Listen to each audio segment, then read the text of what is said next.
Duke University. One, get ready. 2, 3, and 4.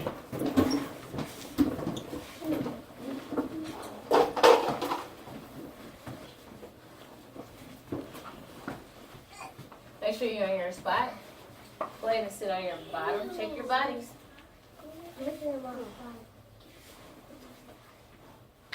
Alright, let's make sure we all can fit. Right.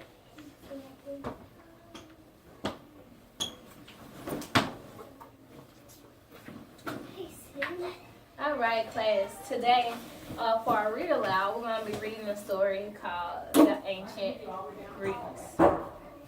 Now, we have discussed different Asian civilizations. We talked about the countries of, raise your hand and tell me one of the 2 countries that we talked about in Asia.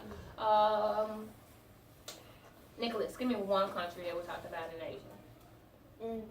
India. And the other one was what class? China. Thank you. So, we talked about the word ancient, and ancient means old. Very old. It means old, very old. So, an ancient civilization is one that is old, very old, and was formed many, many years ago. Raise your hand if you remember what a civilization is. Alright, I was expecting many more hands in that. Think about a civilization.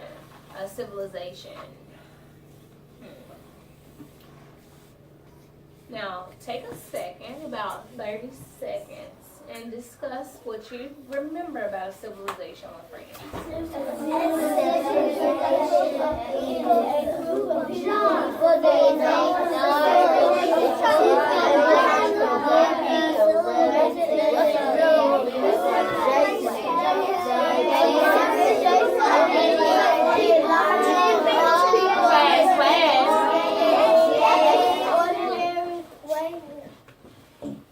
I heard some different definitions of civilizations, but I did hear some students saying that a civilization was a group of people, a large group of people living together who build cities, have a writing system, have leaders and laws, practice religion, grow their own food by farming, and they have different jobs. That's what a civilization is. A civilization is a large group of people living together in an organized way.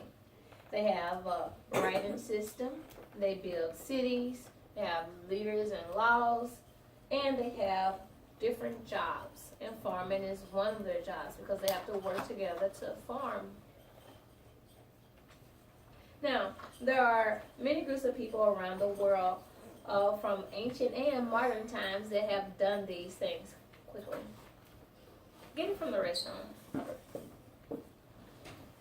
And there have been and still are many civilizations. Here we have kings from ancient civilizations. From Mesopotamia, the Egyptian king, we have the Incan king, and the Aztec king.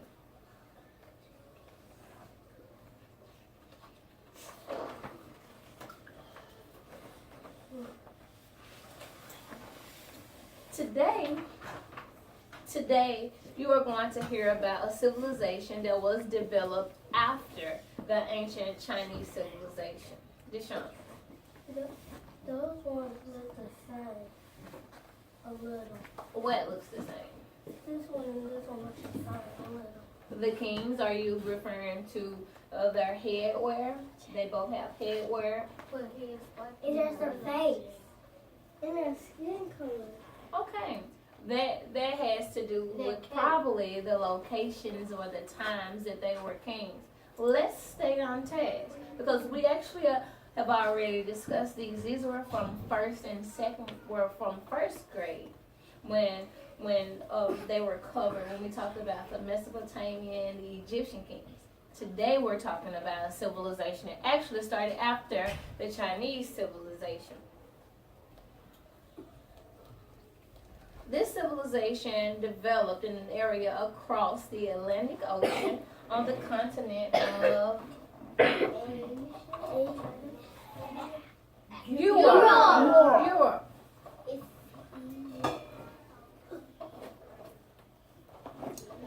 I heard someone spelling Europe.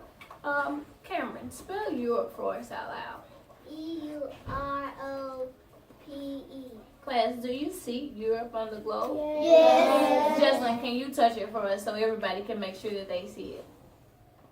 Europe. That's where we can find the civilization that we're talking about today. It's on the continent of Europe. Now, the quickest way for us to find Greece is to find the groups of water. There are 3 groups of water that shape or surround Greece. Here is Greece here. It is right here. Is it in the north, east, south, or west part of Europe? South. It is in the south part of Europe.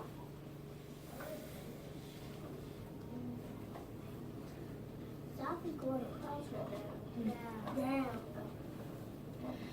Today, during our read aloud, you're going to find more about the ancient civilization that was developed long ago across the ancient Atlantic Ocean on the continent of Europe. About 2,800 years ago, there lived a civilization of people called the ancient Greeks. And they came from Greece. And yes, Greece is where? In Europe. Today we call that part of the area where this ancient civilization lived, the country of Greece. Long ago, however, the ancient Greeks lived on a much larger area of land. The boundaries or edges of ancient Greece spread widely from the east to the west, and many areas bordering on the Black Sea to the north and across hundreds of islands in the Mediterranean and Aegean seas. One way to remember these 3 seas and that form the boundaries of Greece is BAM. Say BAM. Bam. Now the Black Sea, Aegean Sea, and Mediterranean Sea. Let's try those together. We have the Black Sea, Aegean Sea, and the Mediterranean Sea. One more time together. Black Sea, Aegean Sea, Mediterranean Sea. Now I'd like for you to tell one of your friends about BAM, the seas that border or the edges of Greece. Which seas are around Greece? The Black Sea, the Black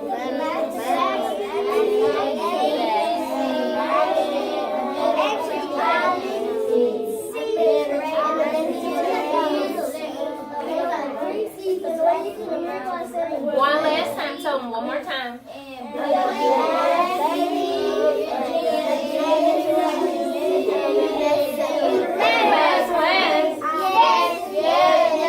Alright, so we know that there are 3 seas that border Greece, and that is the Black Sea, the Aegean Sea, and the Mediterranean seas.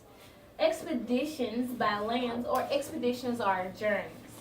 Make sure your bodies are making sure you are tracking me. Thank you. Expeditions or journeys by land and by ship allowed the Greeks to travel as far west as present-day Britain and as far east as India. The ancient Greeks traveled to explore far-off lands and also to trade and buy or sell goods with people from other areas.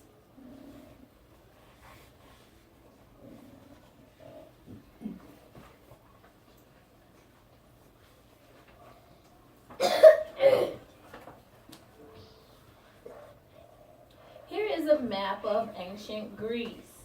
This map shows the area of ancient Greece that you will learn about.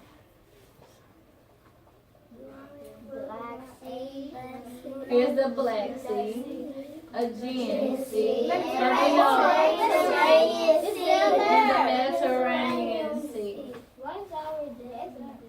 Because you got a lot of water. Thank you for raising your hand. Robert, quick question. What's that one mean? The H one. This is Hellespont.